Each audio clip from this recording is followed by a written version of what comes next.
merci de nous retrouver sur le plateau de TVBA où nous avons le plaisir aujourd'hui de recevoir François Deluga, maire du Teche. Bonjour. Bonjour, merci de votre accueil. Alors vous venez sur le plateau pour faire un petit peu le bilan de certains projets qui sont en cours sur la commune et en particulier un projet d'envergure qui a été amorcé cette année.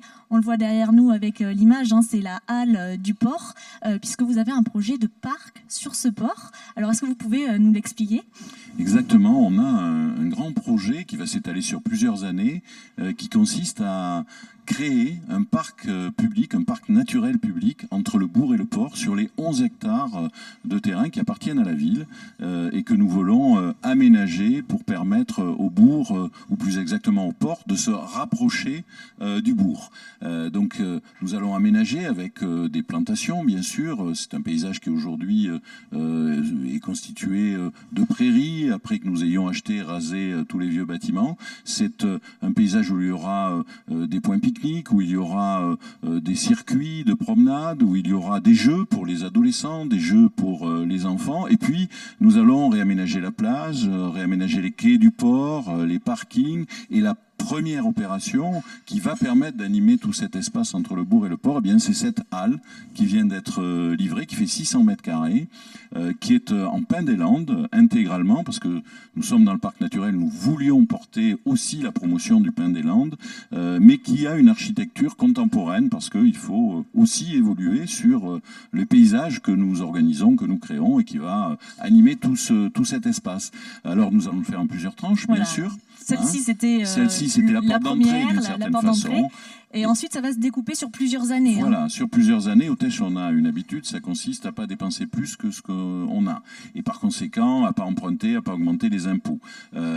Et donc là, nous allons le réaliser sur 2, 3, 4 ans, 5 ans. Nous verrons en fonction de nos ressources, avec des tranches qui permettent chaque année d'avancer pour que les habitants du Teche, mais aussi les touristes, qui veulent aller au port, eh bien, puissent y aller en dehors des voies de circulation, qui puissent y aller à pied, en vélo, en poussette, avec ce grand espace de 11 hectares de respiration.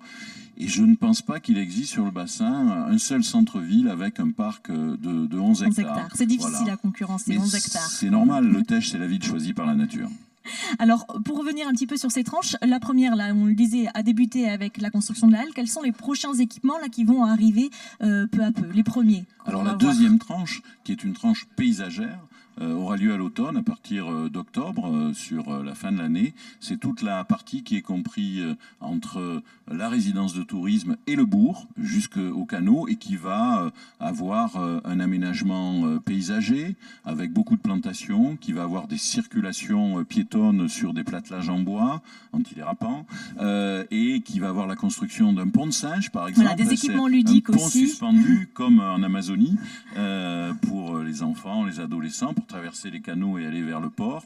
Il y a bien sûr un pont plus large en bois pour les vélos, les piétons. Et puis, il y aura un petit mur d'escalade pour les enfants. Il y aura des points de regroupement et toute une série d'équipements collectifs qui vont rythmer ce secteur. Et puis, l'année suivante, nous passerons de l'autre côté du canal à une troisième tranche avec là des jeux pour les tout petits et toute une partie de reprise du paysage avec des plantations de façon à ce que, et on anticipe aussi le réchauffement climatique en cours, il puisse y avoir de grandes zones d'ombre sur cet espace pour venir s'y rafraîchir l'été.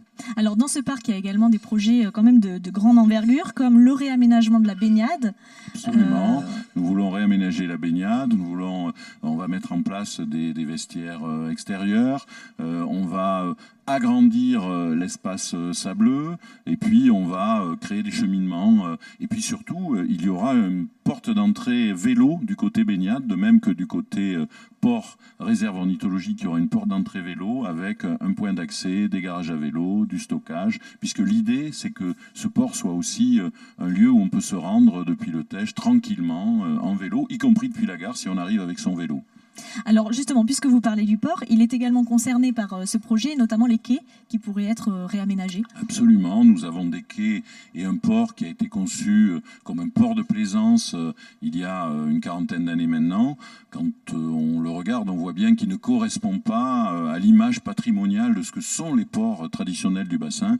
Donc nous voulons d'une part consolider ce port, pas question de faire une extension, mais en revanche lui redonner le côté patrimonial avec des quais en bois que les ports du bassin avaient par le passé. Et là, nous avons toute une série d'exemples sur le bassin de ce qui peut se faire de qualité. Donc le port aussi sera repris, y compris avec une tranche pour qu'il y ait un quai patrimonial pour tous les bateaux en bois qui sont là ou qui pourraient venir, puisque nous voulons aussi développer ce secteur-là sur le port du Teche. Actuellement, quelle est la capacité d'accueil de 190 places, donc il n'est pas question de faire une extension, mais en revanche, il est question de continuer à améliorer la qualité de l'accueil et puis le paysage, de même qu'il faut traiter les problèmes d'accès qui aujourd'hui sont un peu sauvages et nous voulons là permettre une meilleure organisation des déplacements là aussi sur le port, et puis avec une extension du nombre de places de parking pour que on n'ait pas parfois l'encombrement que nous connaissons aujourd'hui. Nous allons aussi traiter la place des camping-cars puisqu'il y aura un petit espace réservé pour eux. Voilà, bref, toute une série d'actions qui dans le temps va faire que nous aurons là d'une certaine façon ce qui est le projet de la municipalité depuis longtemps, c'est-à-dire créer le pôle écotourisme, le pôle nature du bassin d'Arcachon, autour du port du Teche et du bourg du Teche. Et puis à proximité de cette réserve emblématique aussi de la commune. De la réserve, voilà, et du delta, qui est un lieu formidable où nous avons, avec le conservatoire littoral, avec le département, mis en place des circuits de promenade sur les digues de plus de 10 km. Bien écoutez, donc première tranche déjà livrée, c'était cette halle qui rentre donc déjà en service. Elle a servi pour la Saint-Jean. Oui, on va la retrouver pour Musique au Teche. Je crois qu'elle est déjà très appréciée des associations. Et puis on attend donc avec impatience de voir les autres réalisations sortir de terre. Dès le mois d'octobre. Très bien, merci en tout cas d'être venu sur le plateau pour nous présenter ce projet. Merci à vous.